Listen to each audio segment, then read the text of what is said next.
అందరికీ నమస్కారం. నేను మీ లక్ష్మి. మొత్తానికి ఇప్పుడు మనం ఏదైనా షోని డైలీ ఫాలో అవుతున్నాము అంటే అది ప్రస్తుతానికి కేవలం బిగ్ బాస్ మాత్రమే. అది ఎప్పుడు ఏం జరుగుతుంది అనేది ప్రస్తుతం అయితే చాలా రసవత్తరంగా జరుగుతుంది. అది గొడవలు కావచ్చు, లేదా ఒకళ్ళ మధ్య ఒకళ్ళ ఉండే బాండింగ్ కావచ్చు, ఎలిమినేషన్ కావచ్చు, మిడ్ వీక్ ఎలిమినేషన్ కావచ్చు. ఇట్లా కొంతమంది రావడము, కొంతమంది పోవడము, మధ్యలో గొడవలు అవ్వడము. అసలు దీని మీద నట్కుమార్ గారు ఏమనుకుంటున్నారు అనేది ఒకసారి సార్ని అడుగుదాం. సార్ నమస్కారం. సార్ బిగ్ బాస్ మీద అసలు మీ ఒపీనియన్ ఏంటి? అంటే కొంతమందిని ఇలా తీసుకొచ్చి ఎలాంటి కమ్యూనికేషన్ లేకుండా వాళ్ళ మధ్య ఆ కమ్యూనికేషన్ పెట్టి, కొన్ని గేమ్స్ పెట్టి, లేదా ఫుడ్ కోసం గొడవలు పెట్టి వాళ్ళ ఎమోషన్స్ని ఎక్స్ప్రెస్ చేయడము లేదా చూపించడము అనే దాని మీద మీరేమనుకుంటున్నారంటే? అదంతా అంబక్కని చెప్తాను. అది లైవ్ షో కాదు, ఏ షో కాదు. 7 ఎకరాలు ఇక్కడే చేస్తారు. ఎందుకు 7 ఎకరాలు ఇక్కడే లోనే ఉంటారు జనాలు. మీరు ఎప్పుడు కూడా వెళ్ళి చూసుకోవచ్చు. కనుక అదంతా ఒక డ్రామా, ఇది ఎంటర్టైన్మెంట్ అంతే. ఆ ఎంటర్టైన్మెంట్లో పిచ్చోళ్ళ జనాలు చూస్తున్నారు. దాంట్లో వీళ్ళంతా మొత్తం టోటల్గా ఏదో అవుతుంది తప్ప ఏమీ లేదు. అంతా కూడా ఓన్లీ ప్లే, డ్రామా ప్లే అంతే తప్ప దాని మీద మనం అంటే జనాలను మోసం చేస్తున్నారు అంటున్నాను. లైవ్ అని అదని ఇదని ఏదో అంటే ఏదో ఒక ఇంట్రెస్ట్ చూపిస్తేనే కదా చూస్తారు. ఒక సినిమాలాగే ఒక డ్రామా ఎంటర్టైన్మెంటే అంతే తప్ప మనం దాన్ని పెద్దగా వేరేగా తీసుకోవాల్సిన అవసరం ఏం లేదు.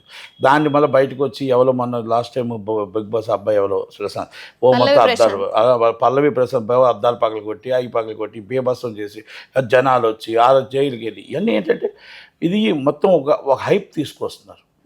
ఇప్పుడు మొత్తం టోటల్గా జనాల్ని పిచ్చోళ్ళని చేయడానికి హైప్ తీసుకొచ్చి దాని మీదకు తీసుకొచ్చి ఆ హైప్ తీసుకొచ్చిన తర్వాత జనాలు పిచ్చోళ్ళని చేస్తున్నారు అంతే తప్ప నేను ఏంటంటే ఒక వ్యూస్ కోసం లేకపోతే ఇంకో దానికోసం చేయడం తప్ప దాంట్లో అన్ని సినిమాలు ఎలా తీస్తున్నారు, మామూలు వెబ్ సిరీస్ ఎలా తీస్తున్నారు, సీరియల్స్ ఎలా తీస్తున్నారు, అది కూడా ఒక పార్ట్ ఆఫ్ ఇది. అంటే మీరు అంటున్నట్టుగా సినిమాలు సీరియల్లు ఎలా అయితే స్క్రిప్టెడ్ ద్వారా చేస్తూ ఉంటారో ఇది డైలాగు ఏదో సిచ్యువేషన్ అన్నట్టు అది కూడా స్క్రిప్టెడ్ అంటారా? స్క్రిప్టెడ్ ఏమీ లేదు అక్కడ. నేను చెప్పాను కదా మీకు ఆల్రెడీ కెమెరా పట్టుకొని 7 ఎకరాల లోనికి వెళ్ళండి అంతే అయిపోయింది. ఇంకేముంటుంది అక్కడేమి మొత్తం టోటల్గా ఆడ మగ పడుకోవట్లేదు, లేకపోతే ఇంకోటి ఏం పడుకోవట్లేదు, ఇవన్నీ పడుకోవట్లేదు. వాళ్ళు జనాలు బయట చూస్తున్నారు, అమ్మో ఎక్కడో మొత్తం టోటల్గా అంతా లైవ్లో ఉన్నారేమో అనుకుంటారు. ఏమి లేదు, అంత స్క్రిప్టెడ్ బాగుంది, అంత ప్లాన్ ప్రకారం 7 ఎకరాల్లో చేసింది. ఏముంటుంది ఇక్కడ?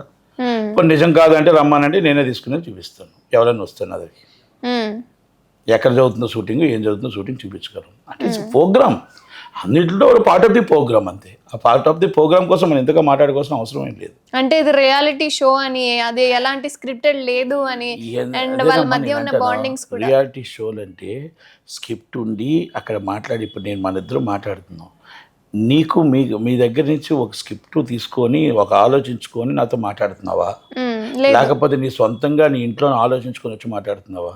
టాపిక్ మాత్రం తీసుకుంటాను, మిగతాదంతా నేను టాపిక్ తీసుకుంటావు కదా, టాపిక్ తీసుకొని దాంట్లో ఏం మాట్లాడారో మాట్లాడుకుంటావు అంతేగా.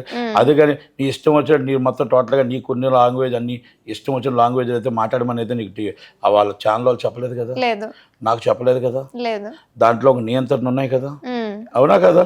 మరి స్క్రిప్ట్ అంటావా ఏమంటాం? స్క్రిప్ట్ అనే అంటాం అంతే. ఒక్కొక్కరిని మనం ఇండివిజువల్గా వదిలేద్దాం. ఇండివిజువల్గా వదిలేస్తే వాళ్ళు ఇష్టం వచ్చేటట్టు మాట్లాడతారు. మనం మొత్తం టోటల్గా అన్ని ఇండివిజువల్గా లైవ్లో వదిలేస్తే ఇంకేం ఉండవు కదా. దాంట్లో కూడా ఎడిటింగ్, దాంట్లో కూడా కట్టింగ్, దాంట్లో అన్నీ ఉన్నాయి. అందుకే ఓన్లీ ఎంటర్టైన్మెంట్లో వెబ్ సిరీస్ ఎలాగో, సీరియల్స్ ఎలాగో అన్నీ అంతే, సినిమాలు ఎలాగో ఇది కూడా ఒక భాగమే. అది తెలుసుకుంటారా జనాలు, తెలుసుకోవాలని తెలుసుకుంటే 7 ఎకరాలకు రండి, 7 ఎకరాలకు వచ్చి చూడండి. 7 ఎకరాలు రాకపోతే మనం ఏం చేయగలుగుతాం ఇంకా? అంతే. ఇది ఏది కూడా రియాలిటీ షోలు మాలంతా ఎవరు ఇష్టం వచ్చినట్టు ఉన్నది కాదు. ఇది ఒక భాగం, ఇది ఒక ఎంటర్టైన్మెంట్లో ఒక భాగం ఇది. అంటే చాలా మంది బిగ్ బాస్ ని లాస్ట్ టైం బ్యాన్ చేయాలని, మళ్ళీ దాన్ని రీక్రియేట్ చేయొద్దు అని, ఎందుకంటే అందులో ఉన్న పర్సన్స్ కి సంబంధించి ఆ బాండింగ్స్ కావచ్చు, వాళ్ళ బిహేవియర్ కావచ్చు, వాళ్ళు ఏం నేర్పిస్తున్నారు సొసైటీకి అన్నదాన్ని క్రియేటెడ్. అంటే నేను ఏమంటున్నానంటే అదేం ఉండదమ్మా. సినిమాలు తీస్తుంటే సినిమా వాళ్ళు అందరూ వెళ్ళిపోతున్నారా? కాదు కదా. మంచి జరుగుతుంది, చెడు జరుగుతుంది. చెడు చూసుకోవాలా, మంచి చూసుకోవాలా. కనుక ఈ అన్నిటిలాగానే చూడాలి బిగ్ బాస్ కూడా. బిగ్ బాస్లో ఏమీ లేదు. బిగ్ బాస్లో ఉన్నారు ఎవరైనా గుర్తుపడతావా నువ్వు? లేదు.